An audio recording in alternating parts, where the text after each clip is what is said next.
Labour are going to crack down on benefits. Yep, we've never heard of this before. How refreshing. Keir Starmer has promised zero tolerance for benefit cheats as Labour seeks to tackle Britain's ballooning welfare bill. The Prime Minister warned those who try to take advantage of state generosity will feel the full force of the law, and that ministers would even take cash straight from the banks of fraudsters. His vow came as ministers prepare to unveil tough changes to the welfare system later this week. Work and Pensions Secretary Liz Kendall said on Sunday that young people who repeatedly refused to take up jobs or training would lose their benefits. Now, this was announced in the Daily Mail, of all places, and despite Starmer talking about benefit cheats, he doesn't want to be divisive. Writing for the Daily Mail on Sunday, the Labour leader pledged the public would see sweeping changes because, make no mistake, we will get to grips with a bulging benefits bill blighting our society. Labour said it will stick by a Tory commitment to slash the cost of the welfare bill by $3 billion over 5 years, although Sir Keir also promised not to call people shirkers or go down the road of division, a dig at previous Conservative governments. I mean, that's what he's doing. He's intentionally going to war with the most vulnerable people in society, and Liz Kendall was attacking young people, threatening to take their benefits if they don't find a job. Now, this has been the type of politics Liz Kendall has always been about. 4.5 Liz, we like to call her. It's nothing to do with the circumstances or the Tories ruining the economy. This is just her all over. And now she's finally in a position to go for people who are struggling. And I find it disgusting that Starmer claims this is a blight on society.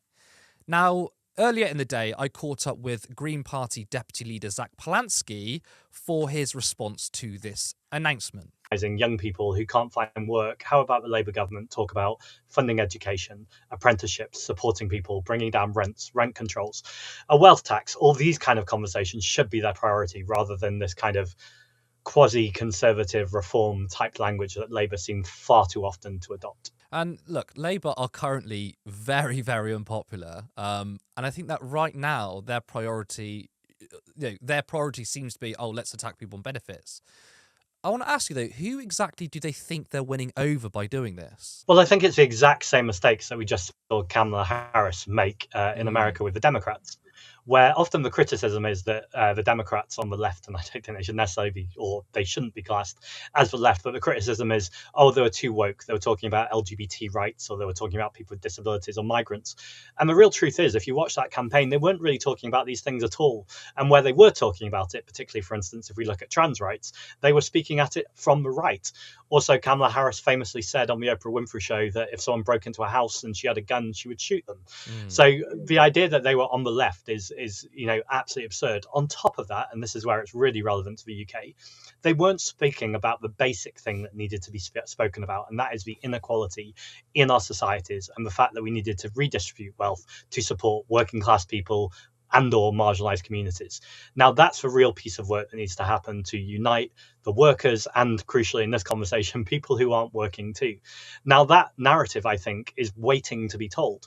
But the Labour Party are not doing that. They're not telling that narrative because they're not planning to go down that narrative. Instead, they are appeasing the right. And actually, when you look at what's happened in America and around Europe and around the world, when you appease the right, you are basically rolling out the red carpet for them. You are shifting the entire conversation, and that does encourage and increase the rise of fascism. So it sounds like it's a big jump to go from what Liz Kendall's announcing to fascism. So let me be very clear that, some of the intentions here, I think we can talk about the idea that to support young people, to support mental health services, to support people into good work that they enjoy and feel is enriching them. Sure, that's a conversation we can have. But the entire tone and the entire way this is being done seems entirely to appease the right. And that is both a dangerous mistake and will only help reform in just a few years' time. Well, in fact, it's helping reform right now. I completely agree with that it's helping reform. Now, I was reading an article about this story earlier on, and Starmer said he didn't want to divide or accuse people of being shirkers, but isn't that policy doing exactly that by implication? I mean, it's entirely that. And let's be clear about the numbers here. If you take benefit fraud versus tax fraud is costing 9 times as much money. Yet we hear about, so-called benefit scroungers constantly in our media. So the entire framing is entirely wrong. But the other issue here is, if Labour are worried about this, they could be looking at a truly transformational programme. Now, whether that's a universal basic income, universal basic services, a job guarantee, whatever it might be, there are frames there that you can take on and go, let's do something transformational here. And, just to be clear, I do think we're at a moment in our history where we need economic transformation and we need to do that.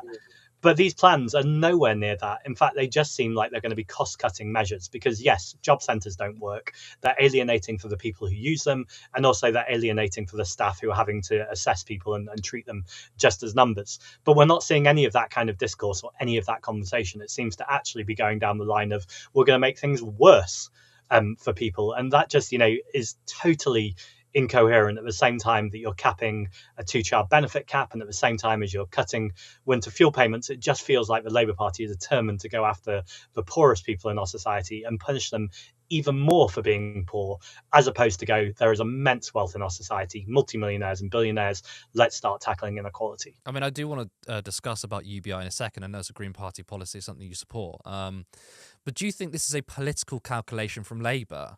Or do you know what, this is the likes of Liz Kendall, for example, they're just finally enacting the sort of policies that they want. So they're not trying to win over voters, but this is just who some people in the Labour right are.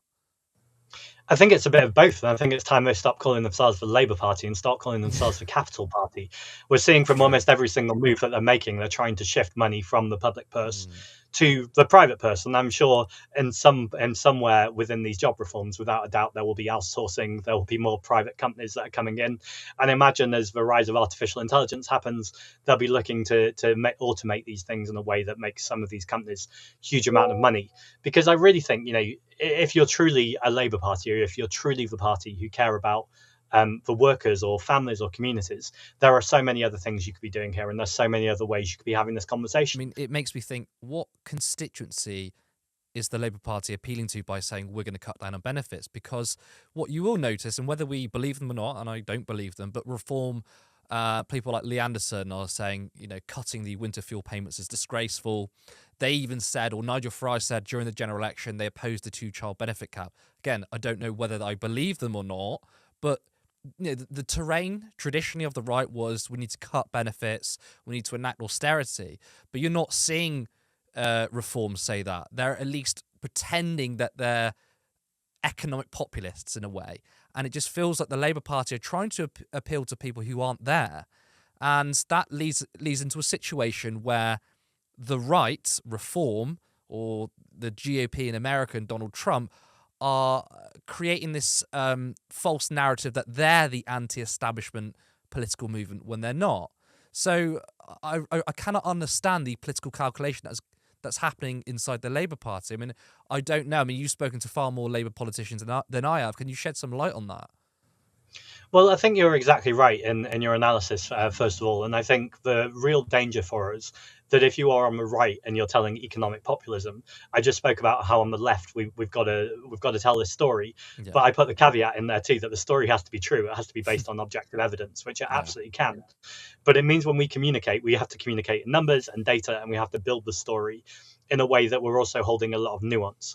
If you're on the right, you don't need to hold that nuance. Reform, Donald Trump, they don't care about the facts. They will just make them up. So their one sole goal is to get people in the gut and to tell a story. And they're incredibly effective at that. Because let's be clear in this interview, if you ask most members of the British public, do you think that people who are not looking for work should get benefits? I imagine they would lean towards conservatism, because a story for a long time has been told about that. And the right wing has pushed that story through legacy media, through the stories that are told, the TV shows, the benefit scroungers, etc. So we're undoing a lot of kind of framing that has been set over decades. Now, again, I think that framing is totally dismantleable. And I think the other good thing here is we don't just dismantle it a little bit.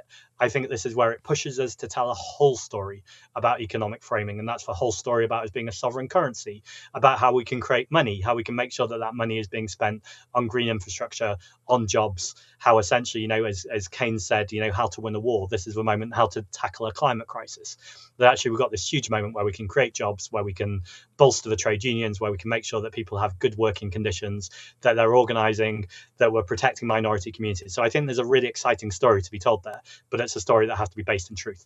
In terms of the Labour politicians, I think it depends which Labour politician that you're talking about. Now, the one that I know the best, I guess, because I regularly speak to him, both, or challenging him in public, is Sadiq Khan.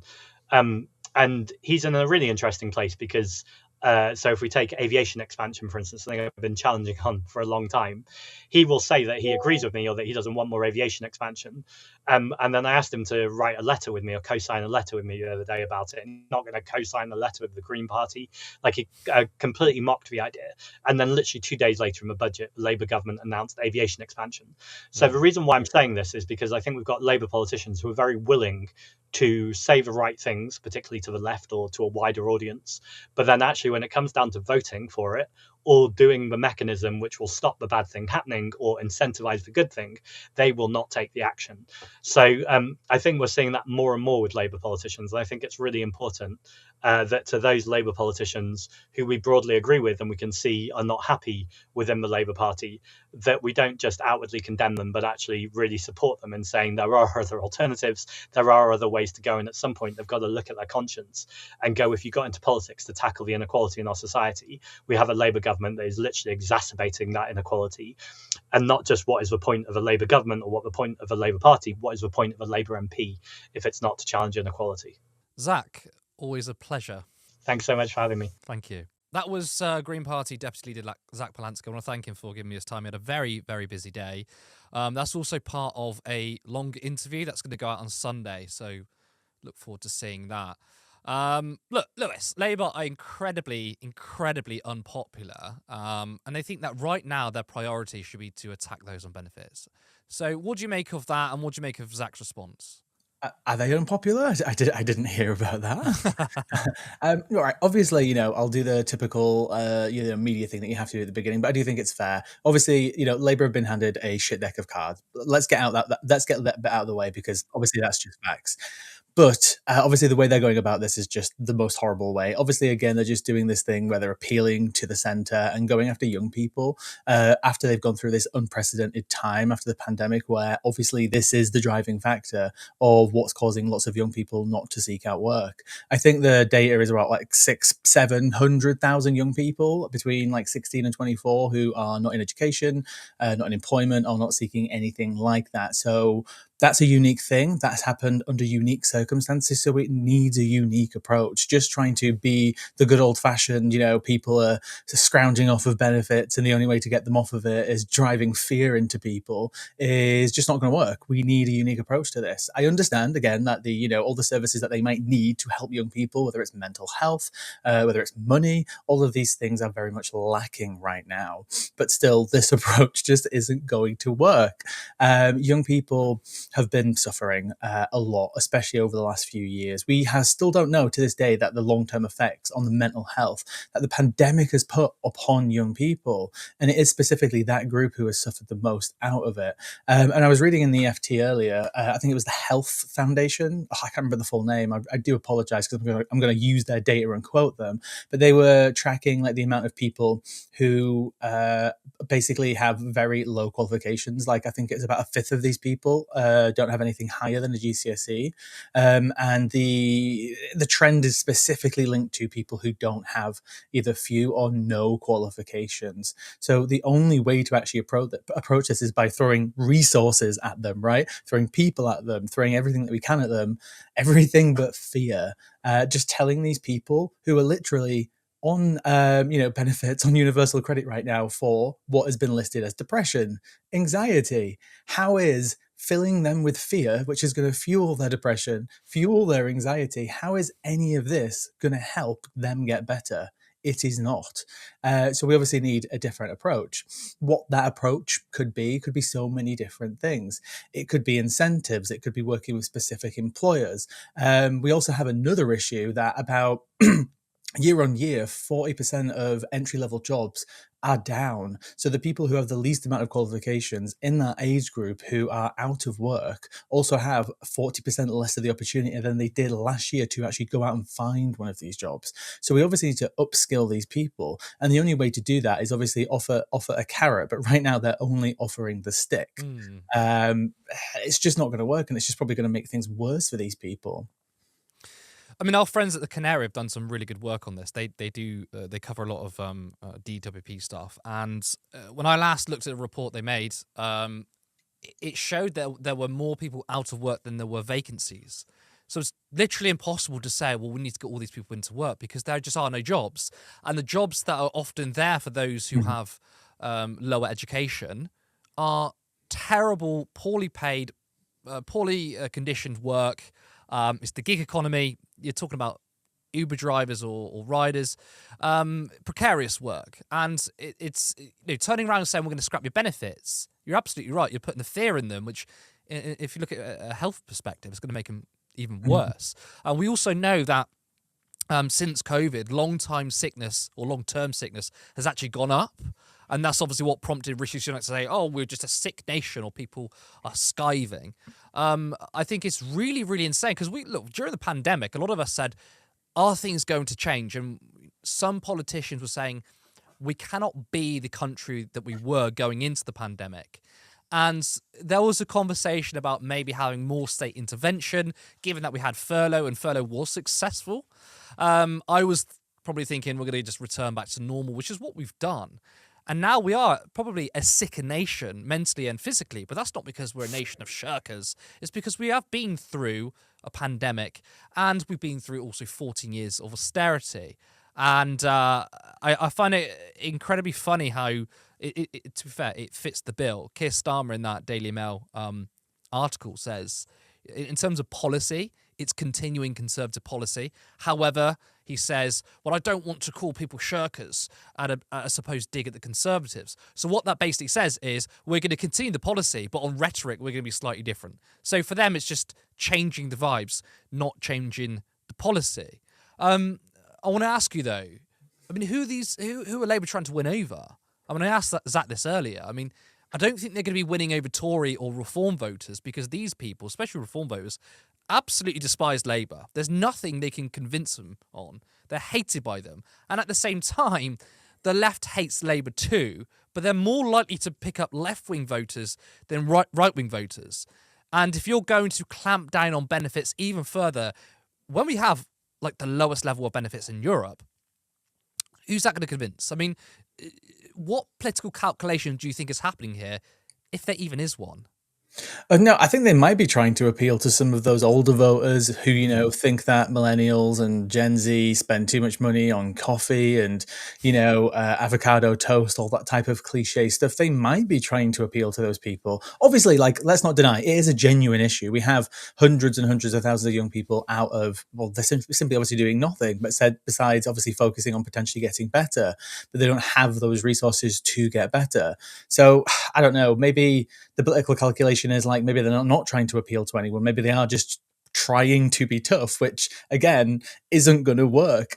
It simply doesn't make any sense. But again, there is that generation out there who thinks that the young people are lazy and all that lovely GB news stuff. Maybe that's who he's trying to appeal to. But on top of this, I wouldn't even be surprised if he starts going down the route of Rishi Sunak, where they were going to try and stop doctors handing out sick notes to make people go back to work, and make it go through another process. But again, if they want to appeal to anyone, Curtis, the type of people they need to appeal to is the people that they're talking about. And this is when I was just talking about they need to offer a better carrot, right? They need to offer incentives to these people. They need to offer more support to these people. If a person who goes back into full-time employment on minimum wage is on, I don't know, £18,000 to £20,000 and they're paying thousands of pounds in tax at the end of the year, spending money on private help even, I don't want to spend money on private help, but even if we have to tap into those markets to get these people the help that they need, but not with the mindset of like, we only want to help these people just because, so we can get them back into work so they can, start paying taxes and stop, rinsing off of the system, which is which is the story that they're telling. Is because we actually need to help these people. They went through something very traumatic at such a young age.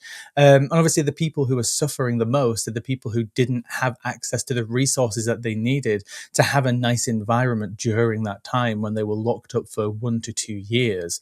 So if they want to win over any voters, they need to be appealing to the people that they're talking about by actually offering them something. But they're not. They said they're going to, overhaul the apprenticeship system. But again, what's that going to look like? Obviously, it's not even just about the money, right? There are organizations out there who are actually offering decent pay on some jobs. Obviously, that's not getting them moving. These young people need help.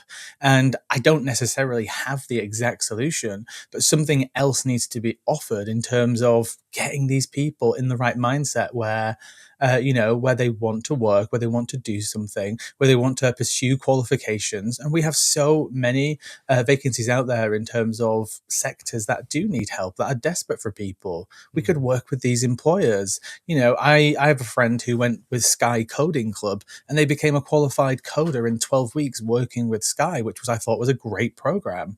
We need more stuff like that where people, aren't intimidated by, thinking they have to go back to university or have to go take on some big expensive course that's out there to pursue the things that they want to do. But they're not doing that. They're just wanting to hit them with the stick. Support independent media. Support social justice that's there on social media. Thank you. Turn left.